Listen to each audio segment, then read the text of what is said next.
and well known to LBC. Peter, good evening. Good evening. It can't be right, can it?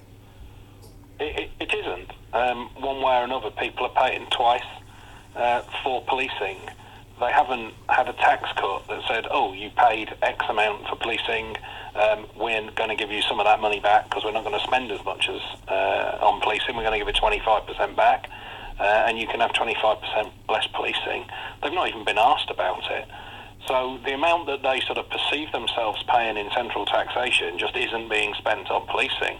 And now where there are gaps appearing, they're being asked to pay a second time, either through their local councils, or in that example there through a parish council, or one way or another, the students of the university will be paying.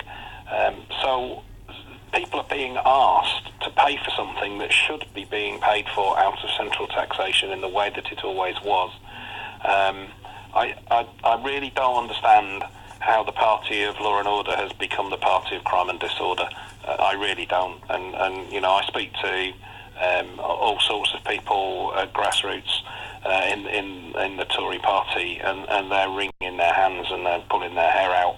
They know that the people on the doorstep are going, where are our police? Why have the Tory government cut and cut and cut our police so that they're just not visible anymore? It's a completely legitimate point. And the fact is, Peter, you know that the Home Secretary who was in power when those police cuts, 21,000 police officer cuts were made, was one Theresa May. And I think it's a stain on her record that will be hard to remove. And I know they're now meant to be hiring more police officers, but the damage is done, isn't it? Very much so. And they're not hiring more police officers. They're hiring officers to replace those that are leaving, because not only are there fewer police officers, they are so overworked, so demoralised. And that was something else she spent 8 years doing, which was bad-mouthing them at every opportunity. That they are leaving in mid-service, and so the service is now significantly younger than it was. So even the officers we've got, the experience they have is terrifyingly thin. I'm hearing horror stories of officers with 18-month service training officers that have come in behind them, because there are no more experienced officers on their response teams.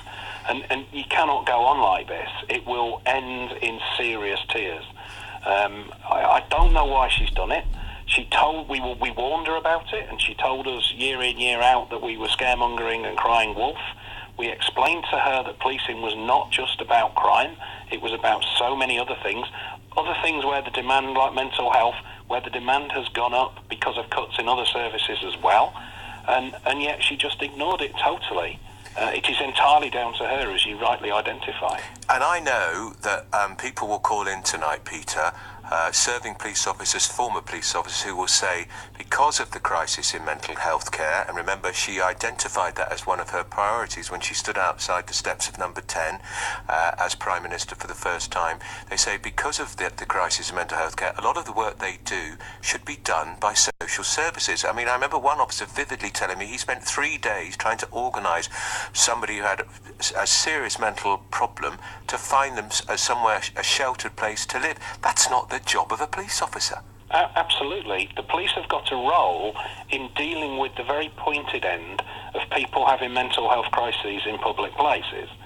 But they need to be able to hand that over as quickly as possible, not just for their interest, but in the interest of the patient. They need to be able to hand that over to medical professionals as quickly as possible. And that simply isn't happening. It's all over the country. It's not just a London thing. It's not just a city thing. A local reporter, Carl Eve, down in Plymouth, did a piece just the other day listing the mental health issues in one late turn of tour of duty for the police. It was terrifying. There were 8 or 9 serious mental health issues in one tour of duty in one city. And apart from anything else, Peter, police officers aren't necessarily trained to deal with those sort of problems. They're absolutely not. They get some training, but it's sort of mental health first aid at best. Yeah, quite. And if you just draw the parallel with physical illness and injury and crisis, you wouldn't expect somebody with a heart attack to be left in the care of the police for 3 days until the National Health Service got around to finding a bed for them. It's just nonsense. There is no parity in the way that the mental health and the physical health crises are dealt with, and that needs to be urgently addressed, and everybody has been saying that, but all we see is more and more criticism of the police for not doing things perfectly, and people dying and people coming to having bad impacts on them, and the police are criticised, but nobody ever asks, why the hell was this person even with the police in the first place?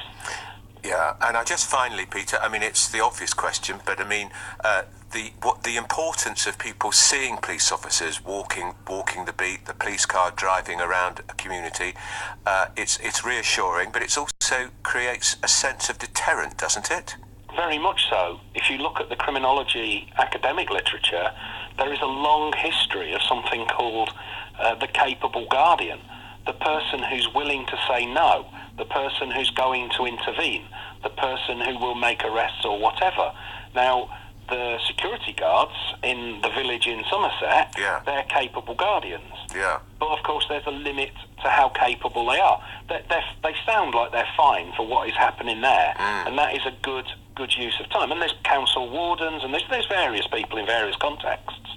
But the main capable guardian in relation to crime, in street crime, in public places, is a uniformed patrolling officer. All people need to think of is what happens when they're driving down the motorway and a marked police vehicle hoves into view. All the drivers driving at 80, 85 miles an hour, they all drop down to 70 and won't even pass it. Yeah. A uniform presence in public space, deterring offending. It is exactly the same principle for everything else, and it is why we are seeing the knife crime epidemic, we are seeing the serious violence, we are seeing street drug dealing taking off. All of these things can all be traced back to that lack of capable guardians in the form of police officers on, not random, but just on routine patrol, proactively going about their business, spotting things that look out of place and going, excuse me mate, can I have a word? And they'll find some things and they'll deter others and they'll be seen about, and people think, public space has got a bit of a lid on it. We take that away and the lid is taken off and we see crime exploding. It is exactly as we warned would happen.